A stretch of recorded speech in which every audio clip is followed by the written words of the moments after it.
Sejam bem-vindas a este ciclo de conversas. Hoje comigo em estúdio tenho Carla Melo, médica pela FMUP, especialista em medicina interna, com uma área direcionada mais para a patologia das doenças autoimunes, para a patologia da obesidade e do risco cardiovascular. Acima de tudo, exerce numa medicina de proximidade, junto dos nossos cidadãos, aquilo que é o pretexto e o motivo das nossas conversas, a promoção do estilo de vida saudável. Boa tarde, Carla. Olá. Seja bem-vinda a esta conversa. No seguimento daquele nosso Coffee Talks, vamos aprofundar mais um bocadinho a nossa temática e começo por perguntar quem é a Carla Melo. 48 anos, famalicense, nascida numa ambulância, à porta do Hospital de Famalicão. Trabalhei alguns anos em Braga, no Hospital de Braga. Atualmente sou assistente graduada do Hospital de Famalicão, na área da medicina interna. Muita gente não sabe ainda o que é medicina interna. A medicina interna vê o doente como um todo, é o pediatra do adulto. Era aquilo que nós tínhamos falado outra vez, é a pediatria do adulto, que é extremamente importante. É especialista em diagnosticar, tratar e prevenir a doença. A maior parte dos doentes que ficam internados em unidades hospitalares ficam internados na medicina interna, porque é aquela que vê o doente numa perspectiva holística, é o doente como um todo, que acompanha sempre, e todos nós devemos ter alguém, como tivemos quando éramos pequeninos, um pediatra. Exatamente. Até a idade adulta, a maior parte de nós, na idade adulta, devemos promover aquilo que é um comportamento, termos alguém da medicina interna que nos acompanhe, não só na doença, mas sim na promoção de bons hábitos. A mim perguntam muito qual é a diferença entre medicina geral e familiar e a medicina interna. No fundo, nós temos a mesma área de interferência, que é o adulto como um todo, na prevenção e na promoção da saúde. Nós mais vocacionados para as doenças, para diagnosticar doença, mas também para prevenir e mais na área hospitalar. Mas na área hospitalar nós temos prevenido algumas doenças, mas antes de chegarem à área hospitalar, àquilo que são as patologias, ainda temos um caminho que podemos fazer na prevenção da patologia, ou pelo menos ela aparecer o mais tarde possível. Sim. Quando tivemos os Coffee Talks, e vamos aí novamente, falámos numa área muito importante que era as Blue Zones. Exatamente. E vamos falar um bocadinho das Blue Zones e depois vamos encaminhar até à medicina interna hospitalar. Há um trabalho que está na Netflix que fala sobre o que leva à longevidade das pessoas. O que é que nós precisamos para ter uma vida longa e feliz. E foram estudar diversas zonas, como tem Japão, tem na Grécia, tem Costa Rica, tem uma zona dos Estados Unidos, uma comunidade batista. E então, o que é que viram? Que era o exercício físico no nosso cotidiano. As pessoas que, como no Japão, que se sentam no chão, que têm uma atividade física regular, não é ir ao ginásio, é no dia-a-dia terem que se exercitar. Na Grécia, as pessoas têm que caminhar, subir escadas, subir rampas, têm uma vida menos stress, fazem o pastoreio, têm uma comunidade familiar, vivem em sociedade. É muito importante a noção de família.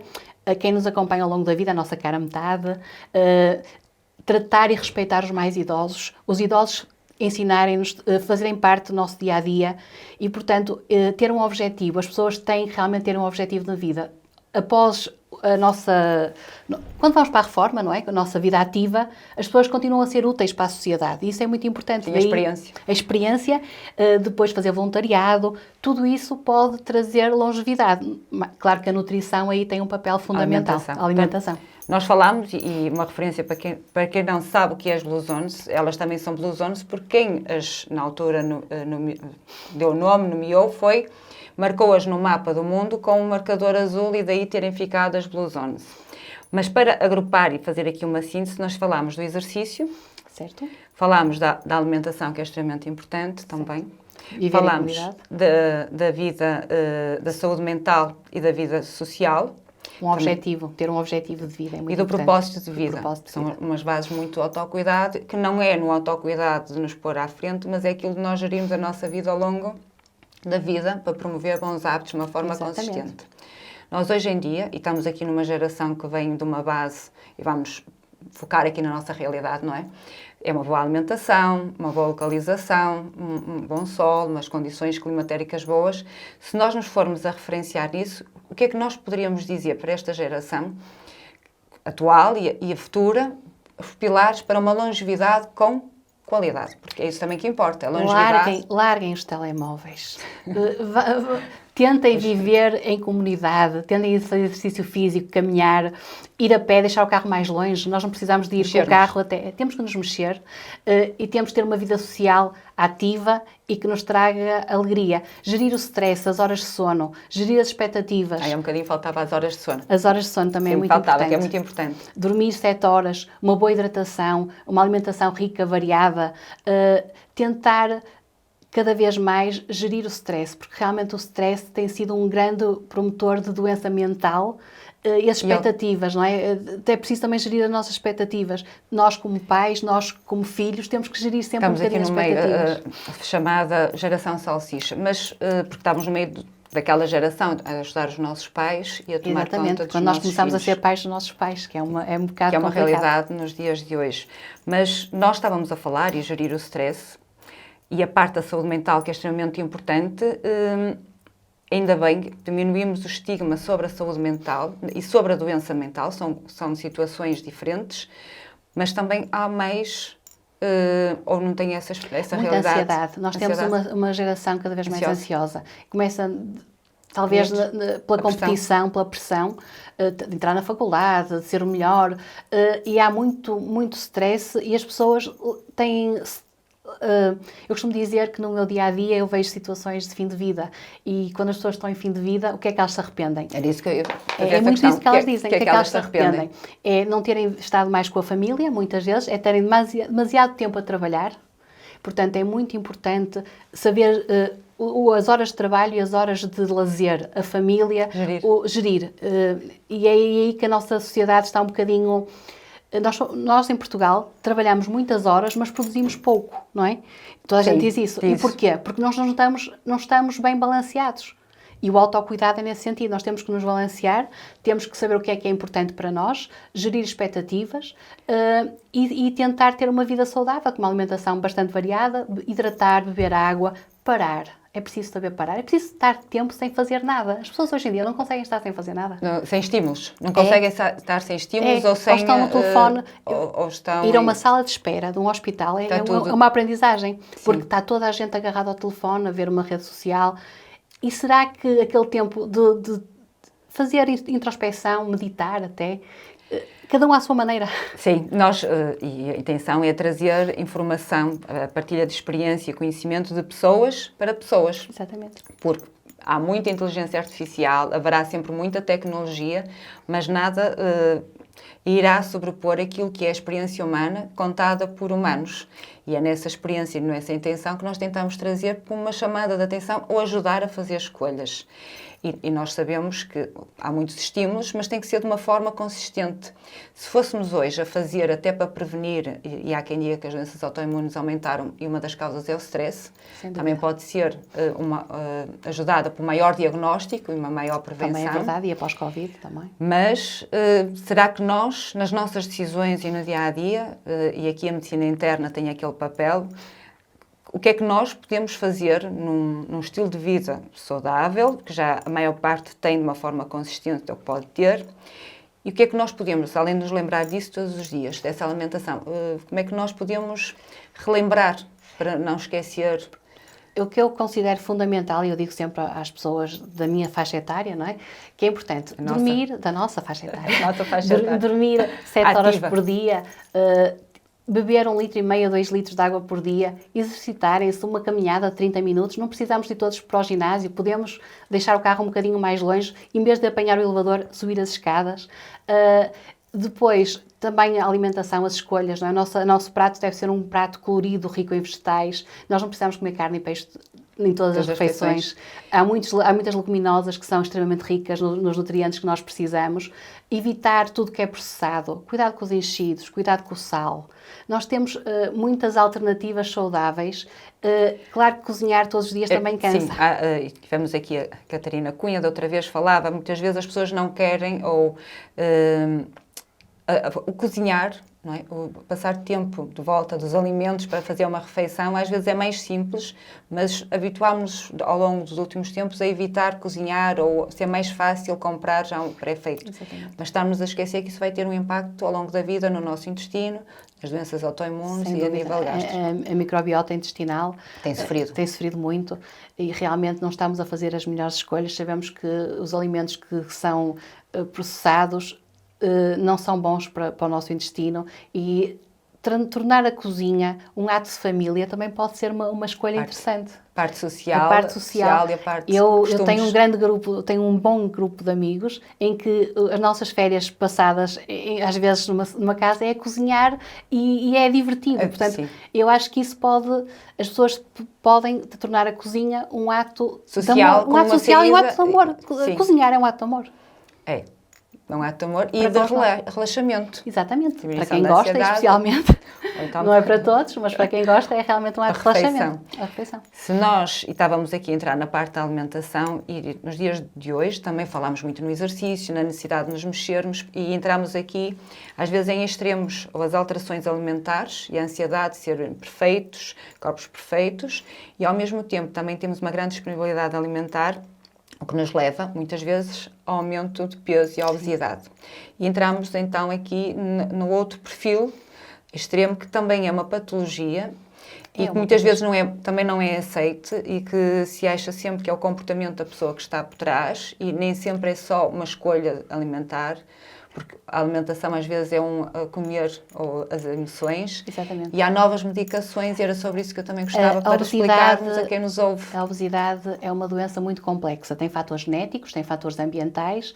Claro que se a pessoa tem más escolhas, e isso denota-se muito porque são famílias, não é? Geralmente são famílias, o padrão, vai sofrer de obesidade. A obesidade traz consigo hipertensão, traz consigo a síndrome metabólica, não é? Diabetes tipo 2, a apneia de sono e problemas psicológicos que às vezes são autoestima, até na sexualidade da pessoa, não é? A obesidade tem muitos problemas inerentes. Hoje sabemos que a obesidade é considerada uma doença desde 2004.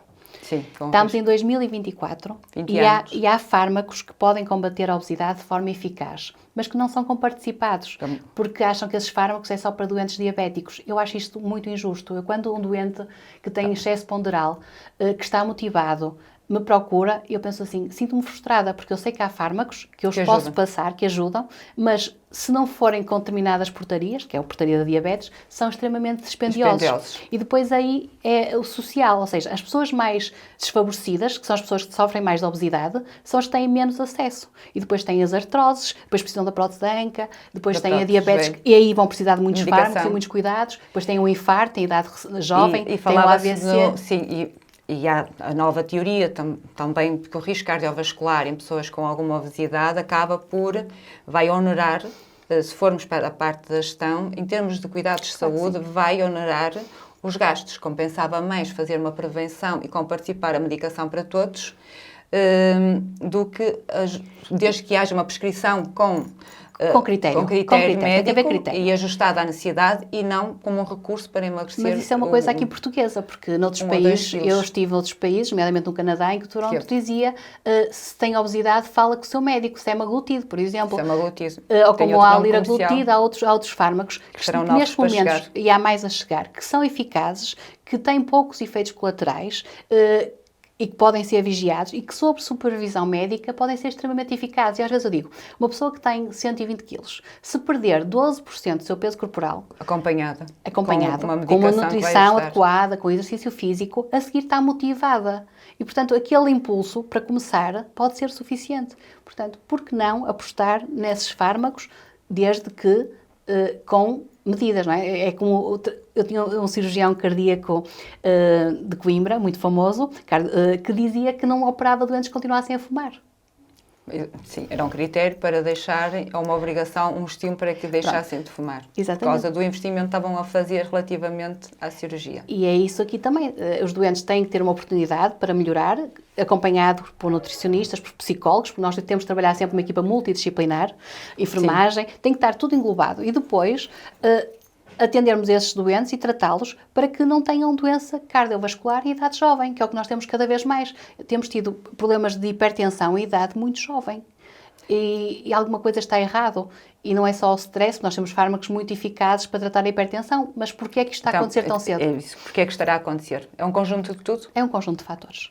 É realmente o síndrome metabólico, é esteatose hepática, falam muito da esteatose hepática. As pessoas estão muito preocupadas, porque realmente tem gordura, é gordura no fígado, porque à medida que vamos envelhecendo e vamos tendo mais perdemos massa magra e ganhamos massa gorda. Se não tivermos alguns cuidados alimentares... E também a fazer exercício para a musculação. Exatamente. Que é para ganharmos massa muscular, para não termos... posteriormente tenhamos o reforço muscular. Exatamente. E é importante realmente tratar e vigiar a esteatose hepática num conjunto da síndrome metabólica, que depois podem desenvolver diabetes tipo 2, hipertensão, síndrome da apneia do sono. Há uma série de comorbilidades, artroses, não é? Porque estão muito relacionadas. E temos que ir ao fundo da questão e tratar mais cedo. Nós, independentemente do sexo, as mulheres têm uma agravante, nomeadamente em termos de menopausa, mas essas síndromes e as alterações no nosso organismo podem ser prevenidas com uma atuação consciente ao longo da vida. Sim, e fala-se muito na medicina agora anti-aging, não é? Anti-aging, ou da longevidade. Da longevidade. Sabemos que quando as pessoas têm uma alimentação com baixo teor calórico, ou seja, se nós a restrição calórica, para perdermos peso, temos que ver a nossa atividade física, temos que ver as calorias que ingerimos e temos que ter um balanço negativo. Só assim é que se consegue perder peso, não é? Não é hipótese. Mas depois, além de perder peso, temos que perder peso em qualidade. Ter alimentos saudáveis e nutritivos. Temos que ter boas escolhas. Não é como o jejum intermitente. Sim. Não adianta fazer jejum intermitente se nas horas em que se come se faz asneiras, não. Temos que ter o jejum intermitente. Pode ser uma técnica, sob supervisão. Desde que faça uma baixa restrição calórica. Exatamente. Além das necessidades. É ser importante o exercício. Pronto, e era isso que eu estava a falar e, entretanto, perdi-me. Estávamos a falar da parte do que é que nós podemos fazer na mulher, Sim, da menopausa e do anti-aging. Pronto, cada vez mais me procuram mulheres, estão a chegar à idade da menopausa e agora como é que vai ser? Fala-se muito em risco cardiovascular na mulher, porque realmente sabemos que mulheres que tiveram hipertensão na gravidez, tiveram partos pré-termos, tiveram diabetes gestacional, têm um risco aumentado de vir a desenvolver doença cardiovascular, nomeadamente a infartos. Pois há os outros riscos todos, que é a hipertensão, a diabetes, os riscos que são comuns aos homens. Após a menopausa, a mulher vai perder estrogénios, não é? Vai perder estrogénios, vai perder alguma cardioproteção que tinha. E é muito importante estarmos alerta para o risco cardiovascular na mulher. Mas a mulher, e tirando novamente uma parte também da medicação, ainda não é consensual, devemos ou não fazer reposição hormonal? Ou devemos ajustar e ir ao médico de medicina interna, ao nosso pediatra de adulto, para ver em cada caso, ser acompanhado? Cada caso é um caso e aí também o ginecologista da mulher vai ter um papel muito importante a dizer. Sabemos que a terapêutica hormonal de substituição deixou de estar em voga devido ao cancro da mama. Exatamente. E daí temos que ter uma coisa balanceada. Fazer reposição hormonal em algumas mulheres pode ser necessário, na globalidade, não. Pelo risco aumentado de cancro da mama, que afeta 1 em cada 4 mulheres. E, portanto, mas podemos fazer de uma forma natural, diminuir o impacto da falta de estrogênio? Claro que sim. Porque nós temos agora mais tempo com a longevidade em que não existe... Nós temos alimentos que são ricos em fitoestrogénios, como a soja, por exemplo. A soja e muitos legumes verdes são ricos em fitoestrogénios. Nós podemos ir buscar à nossa alimentação os tais nutrientes que precisamos para repor a falta que vamos tendo com a idade, com o envelhecimento natural. Mas na suplementação natural, além da soja, existe algum suplemento que tenha menor impacto do que um estrogénio sintético? Não é consensual. Não é consensual. Há muitos suplementos, mas não são de todo consensuais a nível dos congressos internacionais, portanto não posso dizer aqui este suplemento sim vale a pena. Terá que ser um acompanhamento direcionado. Cada caso é um caso, o que é bom para um não é bom para o outro. Nós temos é que ir balanceando. E ser acompanhadas. Estávamos a falar, e relativamente ainda à medicina interna, dava para nós continuar aqui sobre os hábitos de vida e sobre a alimentação, sobre a hidratação, mas acima de tudo, também nesta fase, quando nós temos a medicina interna e que está no hospital, está numa urgência, temos a longevidade e quando lá chegamos é que nos apercebemos da vida, o que é que, olhando e vendo a experiência de quem já lá está e lida com muitas pessoas nesse papel, o que é que nós podemos dizer às novas gerações para fazerem agora, aos pouquinhos, para preparar a terceira idade, os séniores? A sarcopenia é um dos problemas dos nossos idosos, ou seja, eles perdem massa muscular. Nós estamos a começar a ter uma geração que com a idade vai perdendo locomoção, e perdendo locomoção surge a cama, depois tens pneumonites de aspiração, as úlceras, pronto, uma série de comorbilidades. Portanto, previnam a sarcopénia. É preciso exercício, é preciso uma alimentação cuidada. Isso é uma das coisas que eu noto nas pessoas mais envelhecidas, a população mais envelhecida. Se calhar, anteriormente não havia esta literacia ou este chamar a atenção de que nós temos que prevenir a terceira idade ainda jovens. Claro. Cada vez mais queremos chegar, nós queremos envelhecer com saúde. O objetivo é viver o mais tempo possível, desde que tenhamos qualidade de vida. Ninguém quer ficar aos 70 anos numa cama e, infelizmente, temos muitos doentes assim. Portanto, é preciso investir para não surgir o AVC à idade jovem, controlar a hipertensão arterial, controlar a diabetes. Nós temos muitos fatores de risco que podem ser controlados em idade precoce para evitarmos depois, mais tarde, ficarmos dependentes. E acho que é isso o trabalho da medicina interna. É tratar o doente como um todo, com vista a melhorar a sua qualidade de vida. Então, nós agora vamos supor, eu ia a uma consulta, não é? Uma primeira consulta, para nós explicarmos e até para as pessoas às vezes ver o que podem esperar, não só da medicina interna, mas no acompanhamento e da prevenção da doença.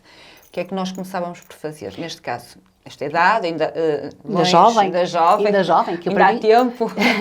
Eu ia ia ver analiticamente qual é o perfil, qual é os hábitos diários, os hábitos de sono, os hábitos alimentares, a gestão de stress, a parte psicológica, que é muito importante. Os doentes são todos diferentes.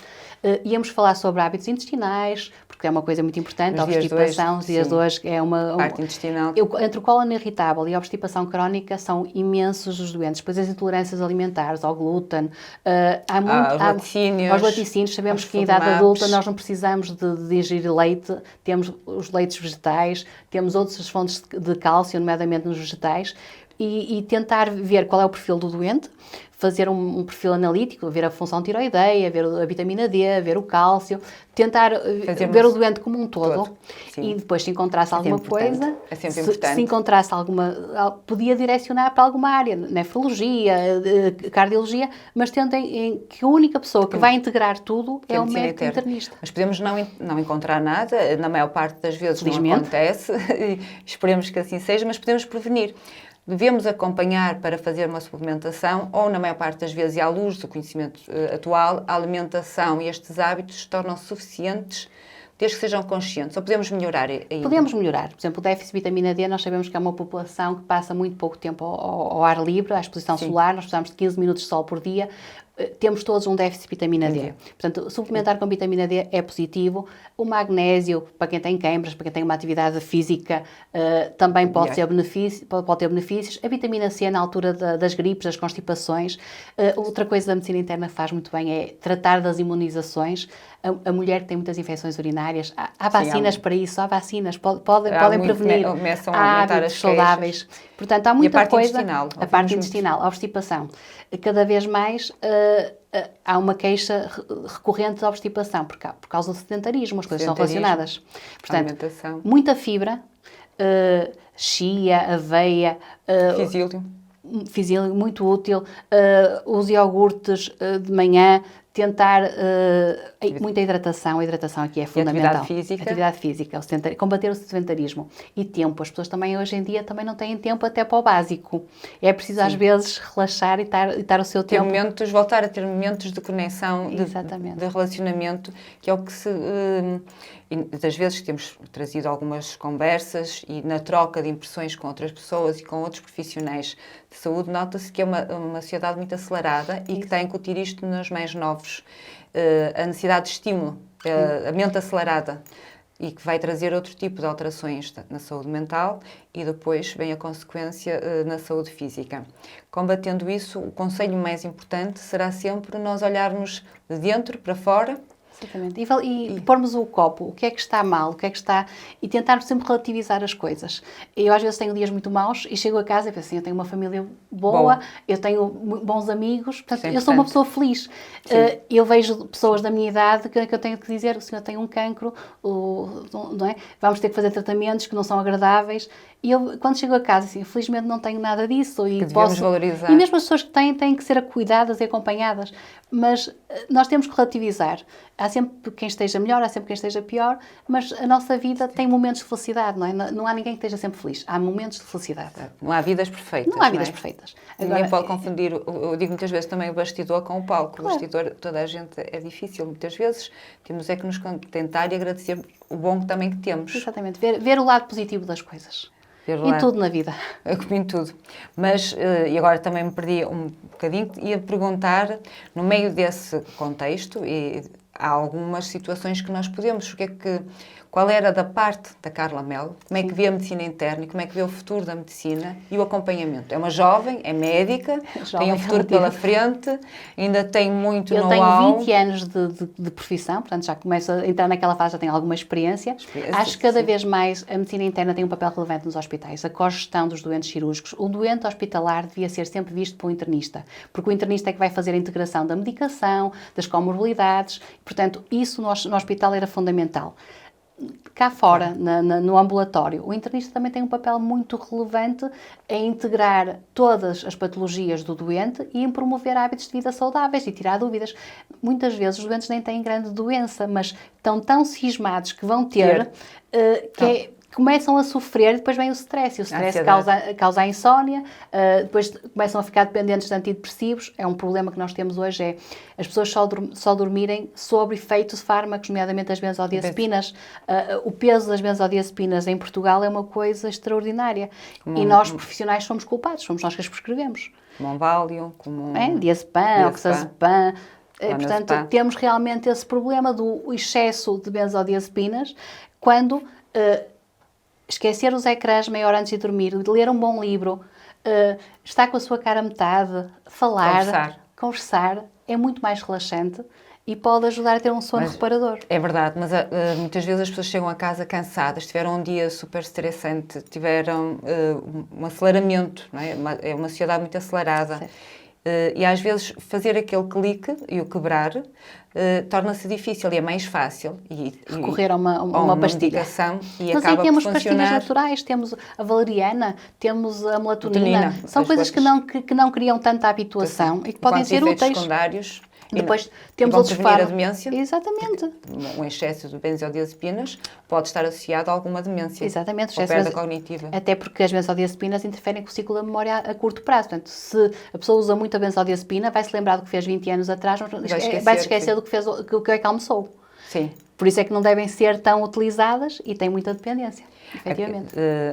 Mas mesmo nós não tomando, às vezes, benzodiazepinas, este mundo está tão acelerado que as pessoas muitas vezes esquecem de viver o momento em que estão.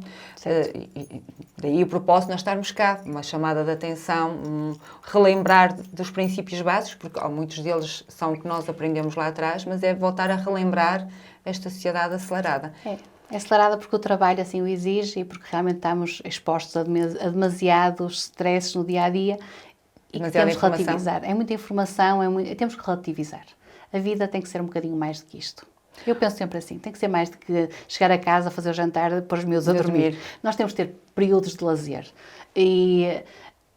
Eu costumo dizer que eu sou uma pessoa feliz a trabalhar. Eu tenho momentos de lazer no meu trabalho, porque cada doente que me entra na porta e que me conta uma história e que partilha comigo um bocadinho da sua vida e alguns confidenciam coisas mesmo muito pessoais, e depois a seguir diz-me, doutora, ajudou-me este bocadinho. Eu saio ali feliz. É aquela máxima, se gostares do que fazes, não trabalhas dia nenhum. É verdade, não é? Mas é um estamos sempre a fazer o que gostamos. Mas vimos-nos agora e passa rápido o nosso tempo, fazendo aqui um resumo, além desses hábitos de vida bons, como é que nós vimos Carla Melo para o futuro, a médica e a medicina? A medicina tem que ser uma medicina de proximidade, nós temos que ter o doente dentro do consultório, mas vê-lo como um todo e tentar ajudar aquela pessoa a ser mais feliz e a viver uma vida de qualidade. É esse o objetivo da medicina. A viver. E agora, para quem nos está a ouvir e precisa de um acompanhamento, onde podemos encontrar Carla Melo, a nossa médica de medicina interna, aqui próxima para um acompanhamento? Eu trabalho aqui em Famalicão em 2 clínicas, na Dental Design e na Farpex. Também tenho um período de consulta hospitalar, no centro hospitalar, agora designado o LS de Médio Ave. E também trabalho numa unidade mais diferenciada da CUF, dentro dos cuidados intermédios e intensivos. que era uma área também de eleição da Carla Melo, da medicina interna, que ainda pode subir de escalão, não é? Que é mais intensivo, mais pormenorizado, mas esperamos nunca... É o doente crítico. Esperamos nunca precisar desse tipo de cuidados. E assim ficamos. Queremos agradecer a todos. Esperemos que tenha sido útil, que tenham informações, que se revejam e que sigam os conselhos da nossa Carla Melo, médica, cá sempre de proximidade. Adotem hábitos de vida saudáveis. Estaremos cá para relembrar-vos disso. Até breve.